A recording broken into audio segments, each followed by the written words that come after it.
आज मी बनवत आहे मसाला चना डाळ। खूपच टेस्टी बनते। हरभऱ्याच्या डाळीपासून अशी टेस्टी रेसिपी तुम्ही नक्की बनवला नसेल।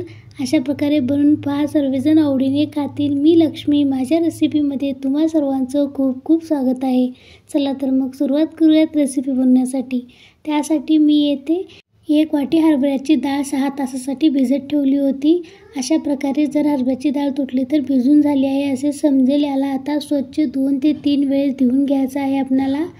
आणखीन तुम्ही माझ्या व्हिडिओला लाईक केला नसेल तर लाईक करा व माझ्या चॅनलवरती नवीन असाल तर सबस्क्राइब देखील करा। बघू शकता अशा प्रकारे स्वच्छ पाणी होईपर्यंत आपल्याला याला धुवून घ्यायचं आहे। मी 3 वेळेस असे धुवून घेतले होते। आता याला कॉटनचं कापड घेऊन त्यावरती वाळून घालायचं आहे आपल्याला। अर्ध्या तासात सुकून होतील। हे वाटलं असतं तुम्ही फॅनच्या वाऱ्याखाली देखील घालू शकता, पण उन्हाला घालू नये। अशा प्रकारे याला सुकून घ्यायचं आहे। तुम्ही आणखीन एक कॉटनचं कापड घेऊन याला पुसून देखील लवकरात लवकर वाळून घेऊ शकता। आता हे सुकून झालेले आहे, त्याला साईडला काढून घेत आहे मी एका प्लेटमध्ये। त्याचबरोबर गॅसवरती तेल आधीच गरम करायला ठेवले होते मी पॅनमध्ये। तेल एकदम कडक गरम झाल्यानंतरच आपल्याला यामध्ये ही डाळ घालायची आहे, तरच छानपैकी तळून होतात।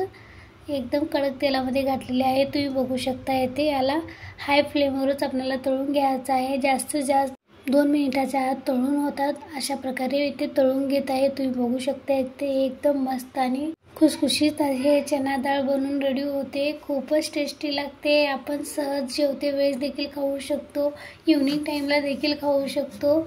पण हे बनवून जास्ती दिवसासाठी स्टोर देखील करू शकतो, याला काही नाही होणार। बघू शकता अशा प्रकारे खमंग मी तळून घेतलेले आहे, मस्त खुसखुशीत झालेले आहेत।